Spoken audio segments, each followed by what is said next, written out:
Okay, next up, what we have on the show is a very special guest, Nina.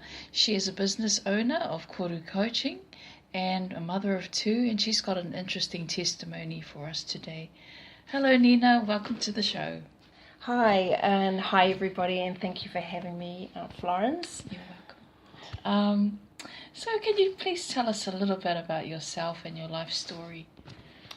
Okay, so I am from Christchurch, from the South Island, and I'm from a big family.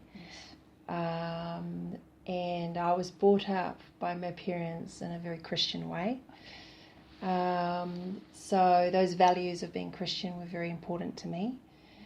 I travelled when I was in my late 20s to the Middle East, where I met my husband and had two lovely children who are now 14 and 8. And we lived there for 19 years, and I returned home about a year and a half ago. Wow, that's a long time. Yes. Yeah. So I just want to tell you why I call myself the Koru Coach. Of course, we all know the koru. It's from a beautiful fern. And I truly believe that as one bud blossoms and it comes out, it lives its full life, and then it will drop to the ground and rejuvenate for another tree or leaf to actually form. Beautiful, yeah. So where I am right now in my life is I found life coaching, and that's when I met you in March of this year. Because we did that course together. We did our life coaching yes. course, and I feel that I have brought my children home to a new place, a whole new environment. But I also want to talk about how it was challenging coming back. It was quite stressful. Mm-hmm. I'd, never planned that I would spend so much time on my own. I wasn't used to. It was great being a mother, and that was one of my goals, is to be the homemaker and to take care of the children. Yes.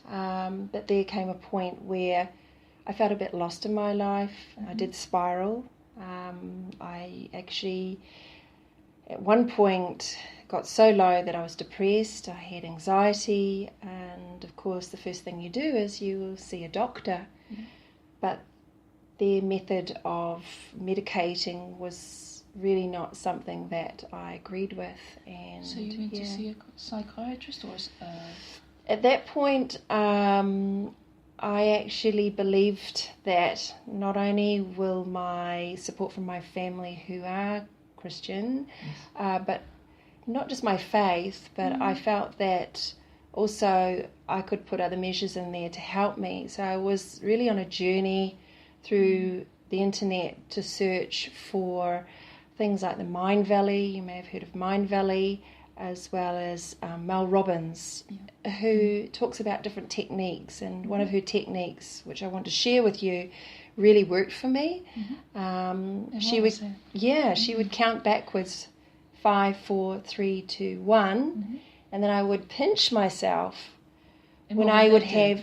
Well, that sort of took me away from what I was thinking about, which I knew was self-sabotage. It was thoughts that were not positive about myself.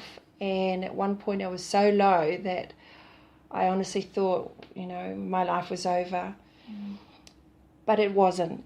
Actually, what I learnt from this journey was it was the beginning of a new life, and not to worry and not to be scared.